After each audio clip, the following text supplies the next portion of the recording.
വന്ദേ ഭാരത് വന്നപ്പോൾ രാഷ്ട്രീയത്തിന്റെ പേരിൽ എതിർപ്പ് പ്രകടിപ്പിച്ചവരും വന്ദേ ഭാരതിന് നേരെ കല്ലെറിഞ്ഞവരും ഈ വാർത്ത കണ്ണു തുറന്നു തന്നെ കാണണം.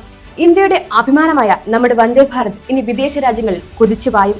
ആഗോളതലത്തിൽ ഭൂരിഭാഗം രാജ്യങ്ങളും ഇപ്പോൾ ഉപയോഗിക്കുന്നത് സ്റ്റാൻഡേർഡ് ഗേജ് ട്രാക്കുകളാണ്.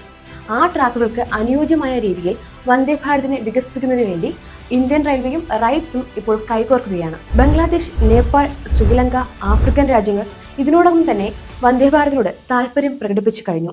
ആഗോള വിപണിയിലെ അതിവേഗ ട്രെയിനുകളുമായിട്ട് താരതമ്യം ചെയ്യുമ്പോൾ വന്ദേ ഭാരതിന്റെ കുറഞ്ഞ നിർമ്മാണ ചെലവ് ഇന്ത്യയുടെ വാണിജ്യ മേഖലയ്ക്ക് വലിയൊരു നേട്ടമുണ്ടാകുമെന്ന കാര്യത്തിൽ ഒരു സംശയവുമില്ല. മേക്ക് ഇൻ ഇന്ത്യ പദ്ധതിയുടെ മറ്റൊരു വലിയ വിജയമാണ് ഇന്ത്യ വന്ദേ ഭാരതിലൂടെ നേടിയെടുക്കാൻ പോകുന്നത്.